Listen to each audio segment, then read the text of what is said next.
افروش جاؤ اپنی آپی کو بلا کر لاؤ، مجھے کوئی ضروری بات کرنی ہے۔ وہ ناول میں سر دیے بیٹھی تھی کہ اماں کی اونچی آواز اپنے قریب سے سن کر فوراً سے اٹھی۔ وہ سامنے ہی کھڑی اسے غصے سے دیکھ رہی تھی۔ میں نے تمہیں کتنی دفعہ منع کیا ہے، یوں ہر وقت ان میں گم مت رہا کرو، تھوڑا کچن میں میری مدد ہی کروا دیا کرو۔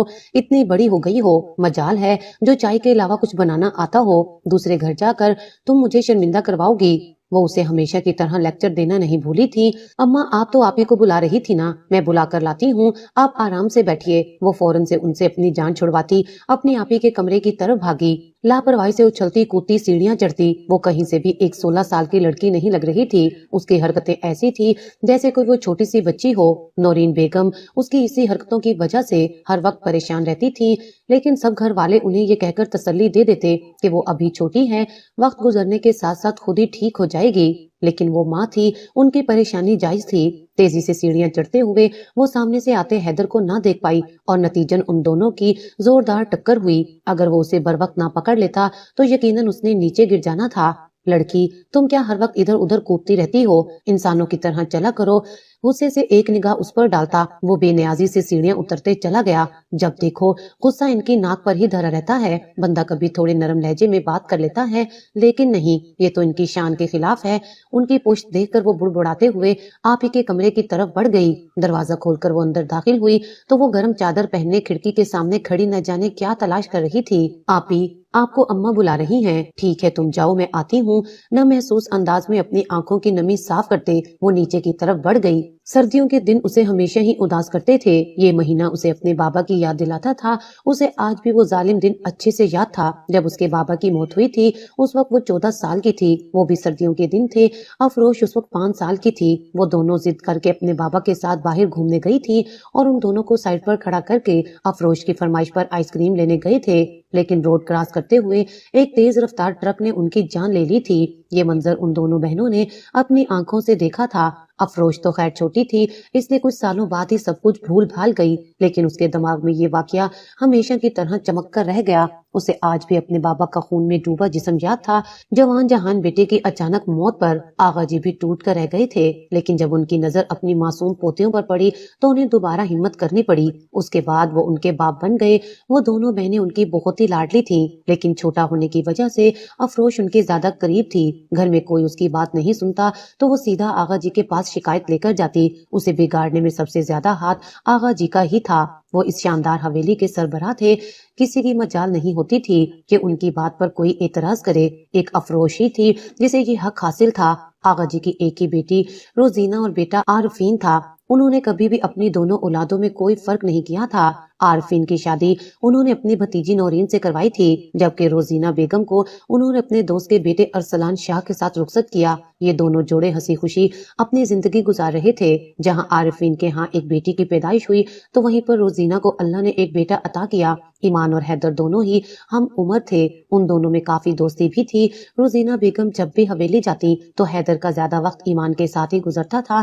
زندگی بہت ہی خوبصورت گزر رہی تھی، لیکن پھر اچانک ایک حادثے نے ان کی زندگی ہی بدل دی۔ ارسلان شاہ کسی کام سے شہر جا رہے تھے کہ اچانک ان کی گاڑی کو خطرناک حادثہ پیش آ گیا۔ موقع پر ہی ان کی وفات ہو گئی تھی۔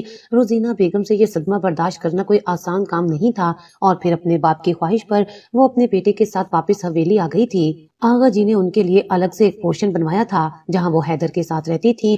وقت تیزی سے گزر رہا تھا، دن بدن ایمان اور حیدر کی دوستی مضبوط ہوتی جا رہی تھی۔ وہ دونوں اسکول بھی ایک ساتھ ہی جاتے تھے۔ ایمان کی پیدائش کے 8 سال بعد نورین بیگم ایک دفعہ پھر سے امید سے ہوئی تو چاروں طرف خوشیاں پھیل گئیں۔ افروش کی پیدائش پر سب سے زیادہ خوش ایمان ہوئی تھی۔ اس کی سالوں پرانی خواہش پوری ہو گئی تھی، اس کا نام بھی اسی نے رکھا تھا۔ وہ چھوٹی سی گڑیا ان سب کی زندگی میں رونق بن کر آئی تھی۔ اسکول سے آنے کے بعد حیدر اور ایمان کا سارا وقت اسی کے ساتھ گزرتا تھا۔ وقت تیزی سے گزر رہا تھا، سردیوں کے دن تھے۔ افروش کی ضد کرنے پر عارفین صاحب ان دونوں کو باہر لے کر گئے تھے۔